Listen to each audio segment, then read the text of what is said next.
so beautiful.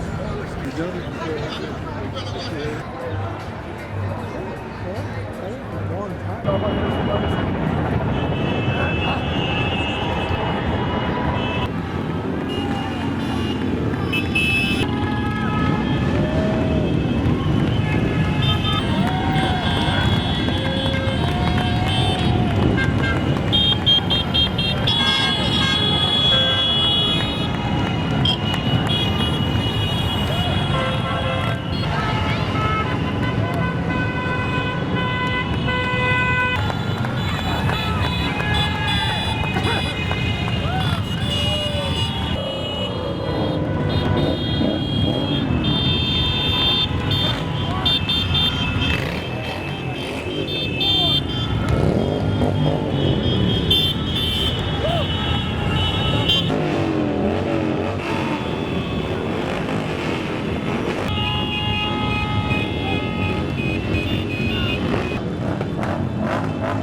And LGBT senior prom came from this concept that we talk a lot about here. We know that LGBT seniors were left out of a lot of experiences in their youth that they should have been a part of. Prom is really a shining example of that. Well, I didn't go to my senior prom. There's nothing to tell. I was really upset about it too, because I was going to have to be dancing with boys I wasn't interested in. I was out to myself, but not openly. It wasn't joyous. The prom wasn't a celebration for me. I just felt I didn't belong. They weren't allowed to bring who they wanted. They weren't allowed to dress the way that they wanted to dress. You had to wear a very frilly dress, lots of makeup, which I didn't use any old way. Oh, it was just not me in any way. My hair would have been cut short. Oh, I would have wore a suit. It was just the clothing I was comfortable in. We wanted to give them a chance to rewrite history, a chance to reclaim an experience that was taken away from them by homophobia and by hate. And because we didn't have a senior prom to go to, this is like, wow, we really went to a prom. This is what they do. People look great, they're happy, they seem to be enjoying it for the very same reasons I am, because we didn't get to do it when we were 20. Tonight is really about bringing people together to give them that second chance at having the right kind of experience.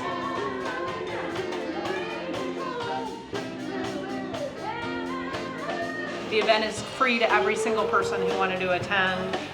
We have amazing performers and people who have just stepped up, because we do have a lot of people of all ages who want to celebrate our seniors here. It just fills my heart and such hope for what's yet to come now that I never thought ever would.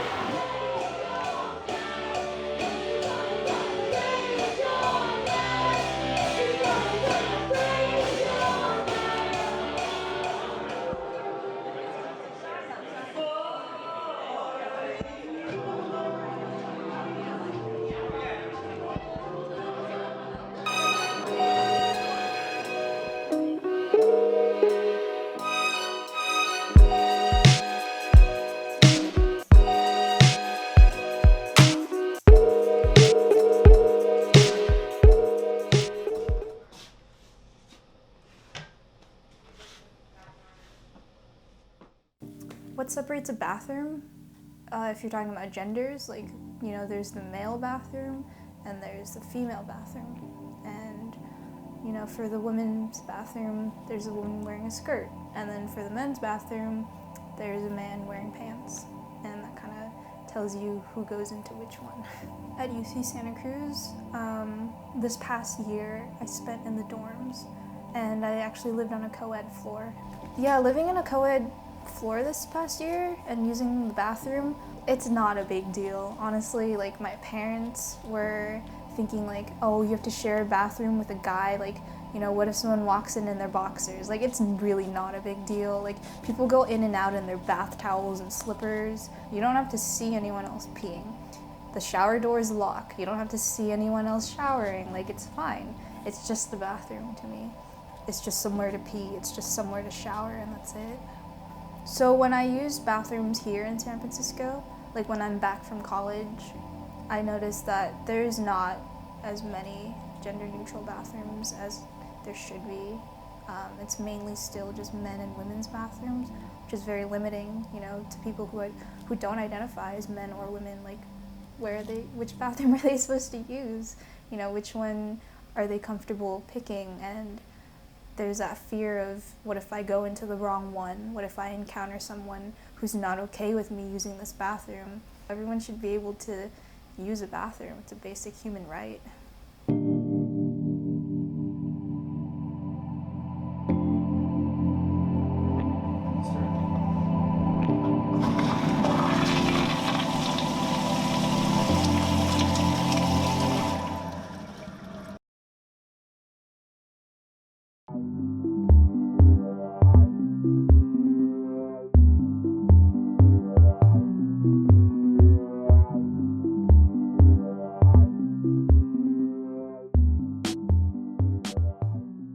I like walked through the doors and there were like 20 queer youth here like playing games and being loud, and I was like, whoa, cool.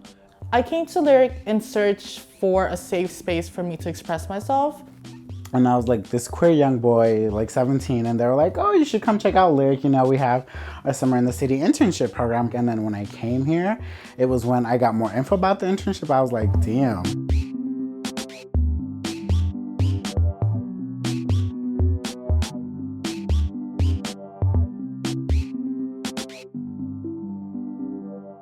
I am a program assistant. I'm one of the trainers in the Summer in the City internship.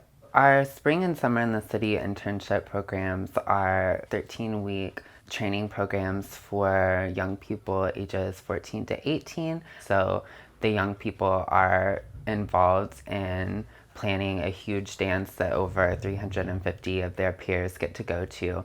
And throughout the time that we have with the interns, we're also learning a lot about social justice issues. So I'm a Lyric program coordinator, and what I do is basically plan the curriculum for the Summer in the City internship. So the curriculum is everything from how to do outreach to talking about gender, race, class, and really getting to know how to start making social change and really organizing their communities.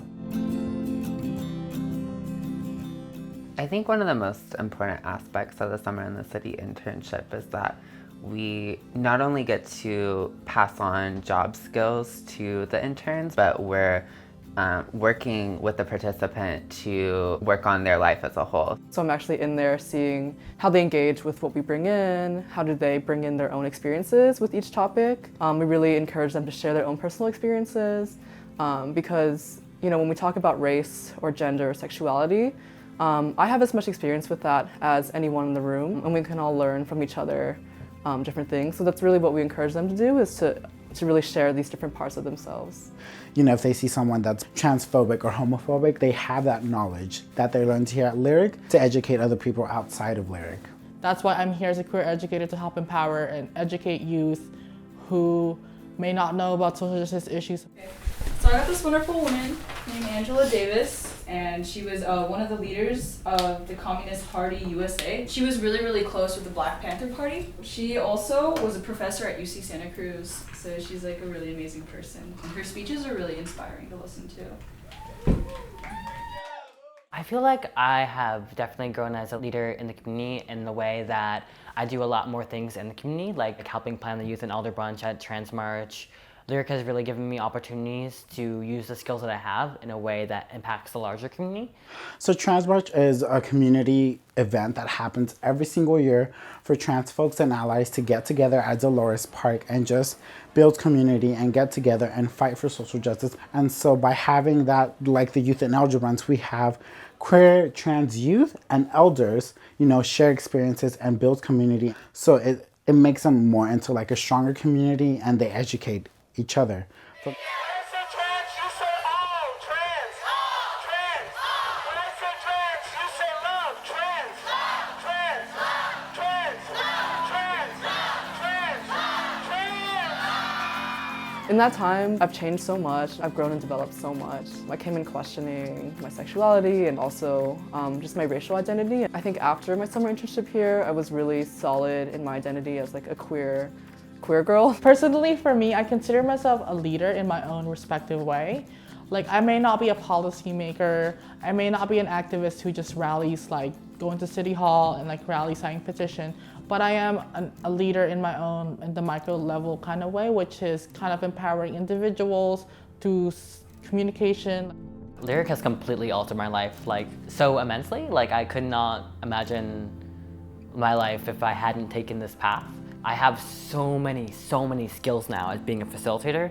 Like, this job has opened up many opportunities for me. I actually developed more social skills, and I was able to interact with more people and actually build like those leadership skills and being able to create safe spaces for other queer youth like myself.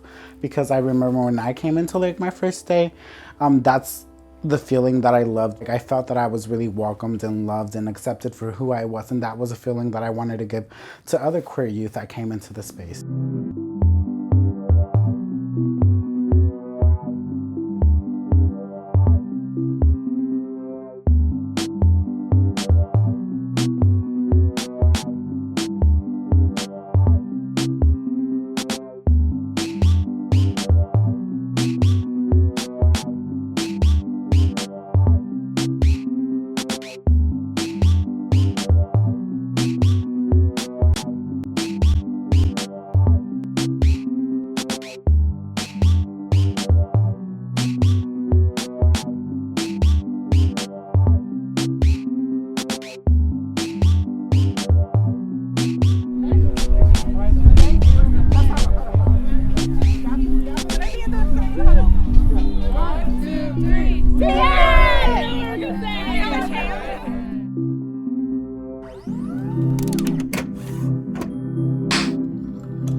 BAVAC is a storytelling organization, so we help people tell their own stories, and the best kinds of stories, the ones that people relate to the most, are the ones of struggle.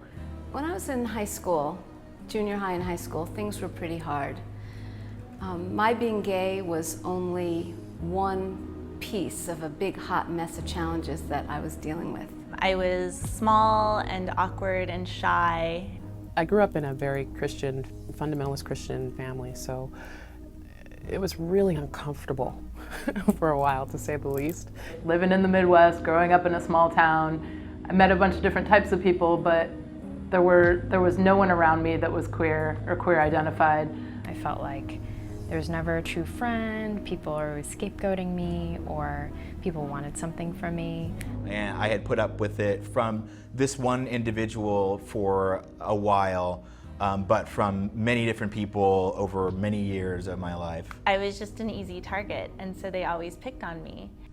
I really did experience bullying. I remember being in school and having a girlfriend and having someone like literally just like mock us. And I just hadn't been given many opportunities to kind of find my own community. I didn't find people around me who seemed like they were like me. I was really frustrated. I got really depressed. I just knew that what I was being bullied over was really my specialness.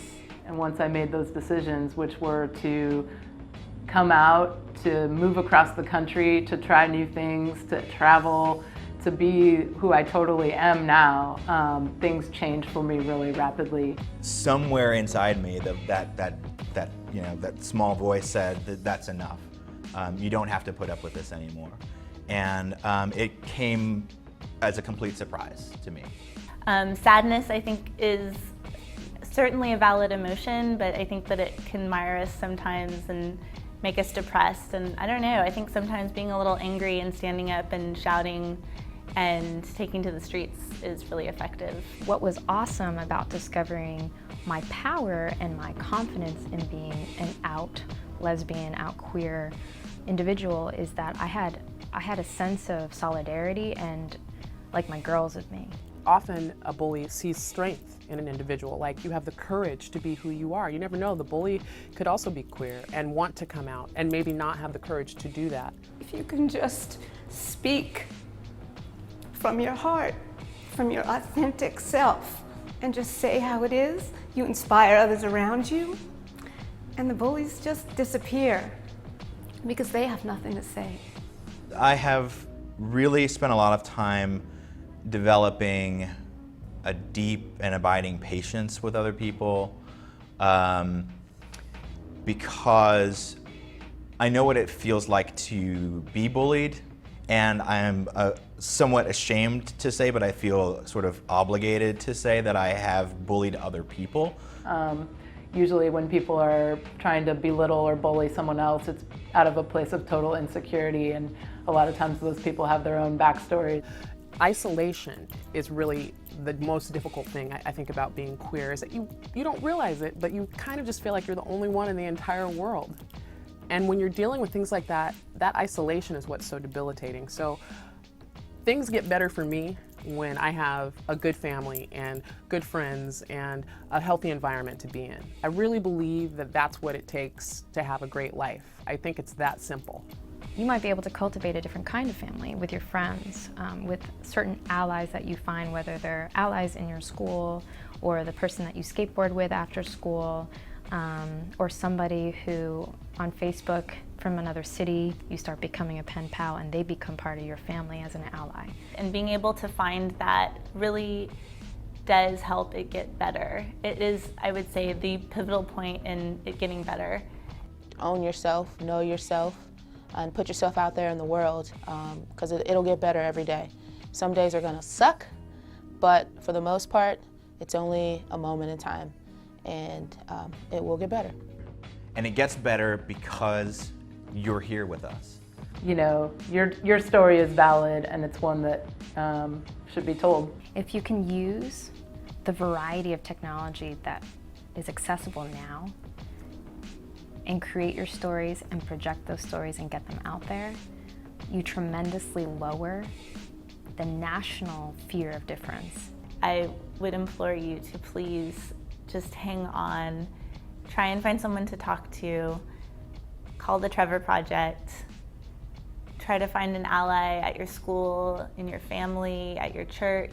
Talk to your school counselor. Plan D could be to talk to your coach or your, teacher, favorite teacher.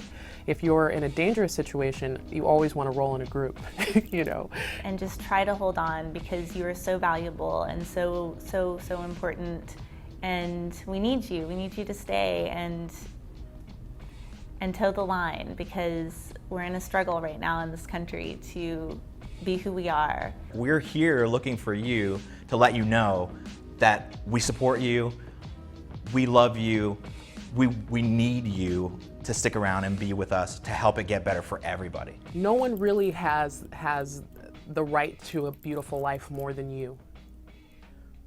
We choose to fight and we choose to hold on because we deserve to be here.